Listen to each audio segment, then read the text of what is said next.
Assalamualaikum warahmatullahi wabarakatuh. Rio Hotspot Lover, selamat datang kembali di Rio Hotspot Channel. 2 gol Malik Rizaldi ke gawang Borneo FC ini membuktikan jika Malik adalah salah satu talenta lokal tertajam saat ini. Meskipun dia ini belum pernah dipanggil ke timnas, tapi harusnya, dan kami pun setuju, kalau ada penghargaan khusus buat Malik Rizaldi. Pemain kelahiran Surabaya 27 tahun ini tampil luar biasa musim ini. 34 kali main, 12 gol dan 4 assist. Maka wajar Malik ini diincar oleh tim kampung halamannya, yaitu Persebaya. Meskipun ini akan sangat sulit buat Persebaya mendapatkan Malik, sebab kemungkinan Madura pun gak akan mau melepas Malik Rizaldi ini. Nah, kita akan lihat apakah STY akan tertarik pada Malik Rizaldi dan apakah Persebaya bisa mendapatkan Malik, dan lalu apakah akan ada penghargaan khusus buat Malik Rizaldi.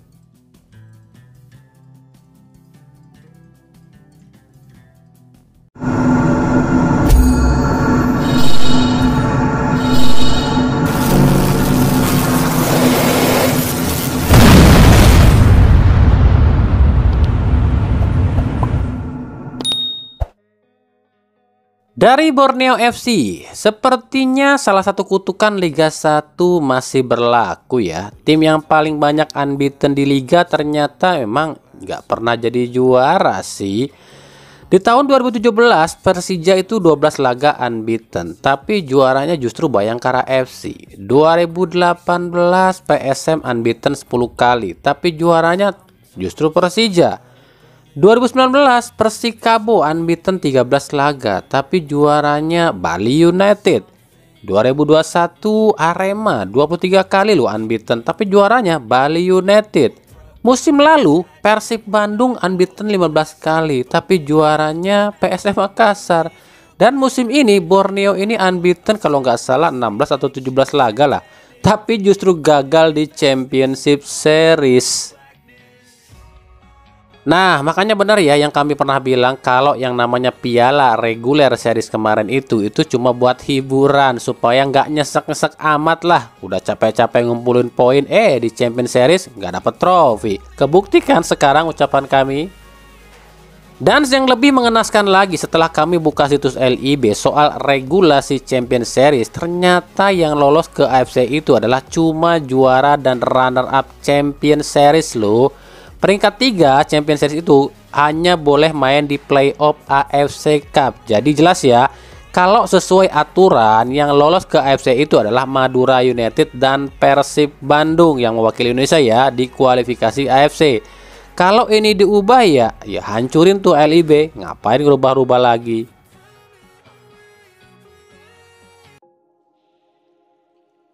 Oke, tadi soal Borneo FC yang unbeaten tapi gagal juara. Lalu bagaimana dengan Persib? Ini ada yang komentar dan bilang Persib jangan senang dulu, sebab belum tentu yang jadi top scorer itu timnya akan jadi juara di akhir musim. Karena ada kutukan katanya, yang biasanya tim yang jadi top scorer pemainnya itu nggak akan jadi juara di akhir musim. Bener nggak sih? Sekarang kita cek aja dari tahun 2017. 2017 itu ada Silvano Convalius sebagai top scorernya dengan 35 gol, tapi juaranya Bayangkara FC. 2018 top scorernya Alexander Rakic dari Persikabo dengan 21 gol, tapi juaranya Persija Jakarta. 2019 top scorernya Marco Simic dari Persija dengan 28 gol, tapi juaranya Bali United. 2021 Ilyas Pasoyevic dari Bali United dengan 23 gol. Juaranya Bali United juga tuh. 2022 Matius Pato dari Borneo FC dengan 25 gol. Juaranya PSM Makassar. Dan musim ini David da Silva sejauh ini udah cetak 27 gol ya. Apakah DDS akan jadi orang kedua yang menyandingkan gelar Liga 1 dengan top scorer setelah ada Ilyas Pasoyevic dengan Bali Unitednya di 2021. Jadi kalau dibilang ada mitos top scorer dan timnya itu nggak bakalan bisa disandingkan, ini kayaknya udah terpecahkan ya, udah terpatahkan oleh Bali United di tahun 2021 lalu. Jadi untuk mitos yang ini agak kurang tepat juga sih ya. Nah, pertanyaannya apakah Persib mampu menyandingkan gelar juara dengan top scorer? Sebab yang dilawan adalah Madura United. Sebagai informasi aja ya, Ini final tuh digelar 2 leg. Leg pertama itu digelar di Bandung dulu, hari Minggu ya, hari Minggu besok tanggal 26. Sementara leg kedua itu digelar hari Jumat tanggal 31 itu di Madura. Jadi ya, nggak tahu nih seperti apa. Menurut kalian masih yakin nggak sih Persib ini bisa mengalahkan Madura United, atau justru sebaliknya Madura United yang jadi perusak rencana Persib musim ini?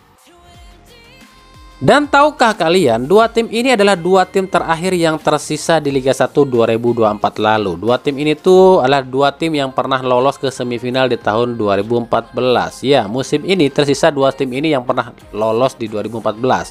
Dimana kala itu memang dua tim ini nggak ketemu ya di semifinal, sebab Persib itu jumpanya Arema, dan sementara waktu itu Madura masih namanya Pelita Bandung Raya, ketemunya Persipura. Terus Pelita Bandung Raya ini kalah sama Persipura, sementara Persib menang lawan Arema dan akhirnya Persib jadi juara. Nah, apakah musim ini akan terulang nih? Dua tim ini nggak ketemu di semifinal, tapi ketemunya malah di final. Nah, siapakah yang akan jadi juara? Apakah Persib mengulang memori 2014 silam, atau justru PBR baru nih yang akan mengulang kesuksesan seperti di tahun 2014 silam yang menonjol banget ya dengan nama baru sekarang, Madura United?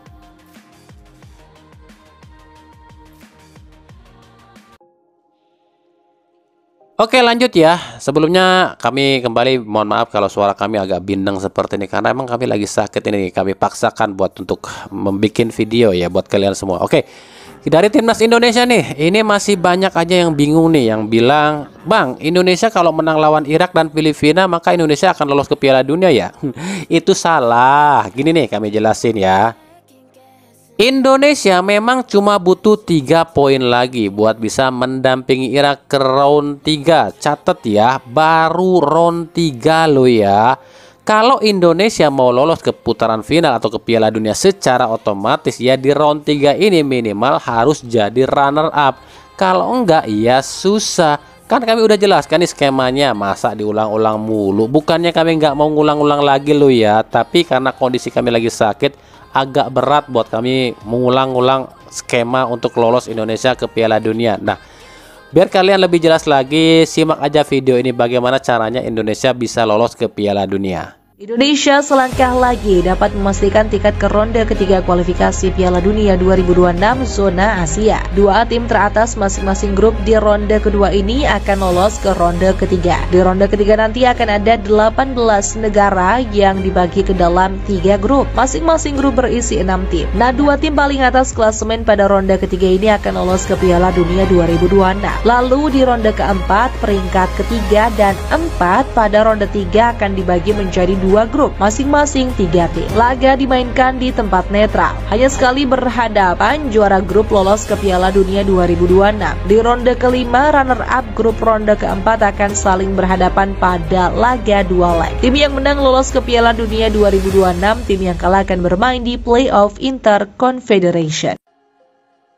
Nah, belum juga dimulai lawan Irak dan Filipina, Toel bikin ulah lagi, nyinyirin Sintayong lagi dan bilang, "Kenapa cuma pakai 9 pemain di Liga 1?" Lah, aneh. Udah jelas dong kenapa cuma pakai 9. Liga 1 gitu loh. Liganya aja acak-acakan, mental pemain pun mental tempe. Apa yang harus dibanggakan? Aneh ya nih orang.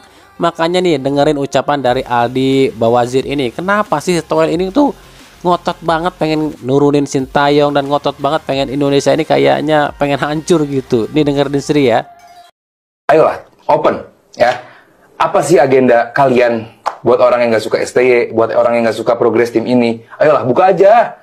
Kalau emang, soalnya gini, gue yakin nggak mungkin nggak ada agenda di balik lu pengen STY turun, lu pengen timnas ini drop. Kalau nggak selebihnya tadi kita ngobrol, kayaknya cuman buat popularitas doang nih. Enggak. Gue yakin orang-orang yang ngomong itu udah punya popularitas yang cukup tinggi. Udah yakin lah kalau popularitas. Cuman, apa sih agenda lu? Apa yang lu pengen dari timnas ini drop? Apa yang lu pengen dari timnas ini pelatihnya ganti? Apa yang lu pengen gitu? Kita belum lupa kok. Gue bukan orang yang suka nonton timnas banget. Gue masih inget fase kita tuh hanya nggak kalah sama Malaysia. Fase kita hanya AFF. Fase kita jangan kalah sama Vietnam. Kita udah seneng. Lawan Singapura kesulitan. Gue masih inget fase itu kayak just like yesterday gitu. Baru banget gue ngerasanya. Cuman sekarang fase kita worldwide, kita ngelawan tim dari CAF, ngalahinnya Korsel gitu loh. Nggak ada dalam bayangan ya. Itu lu nggak lihat. Itu lu nggak fokus sama itunya. Jadi buat gue, Ayolah, buka aja deh. Apa agenda lu? Itu gue pengen tahu. Ya emang aneh aja gitu loh. Ada orang Indonesia yang ingin timnasnya ini malah mundur bukan maju dengan segala cara untuk menghancurkan atau mengudeta pelatih timnasnya. Kan aneh banget ada orang kayak gitu tuh.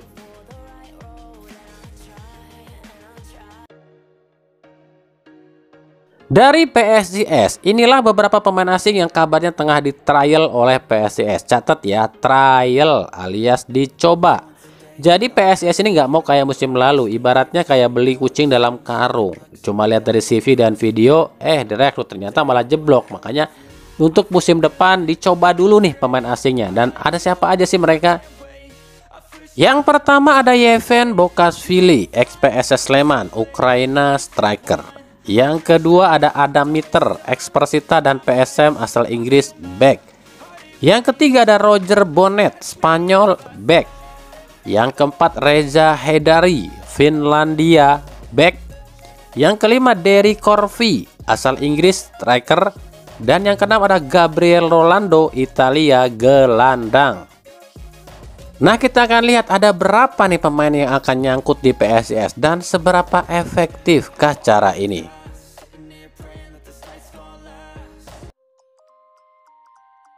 Dari Persebaya selangkah lagi akan meresmikan Ucok sebagai pemain asing barunya. Tapi tahukah kalian kenapa Paul Munster justru memilih Ucok?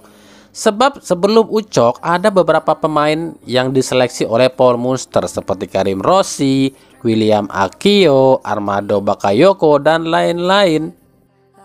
Tapi kenapa Paul Munster justru memilih Ucok? Alasannya simple. Dilansir dari harian This Way, Ucok ini di mata Munster pemain yang gak cengeng. Ucok ini mau gerak. Dan satu hal yang paling Munster suka dari Ucok adalah Ucok ini gak gampang emosian.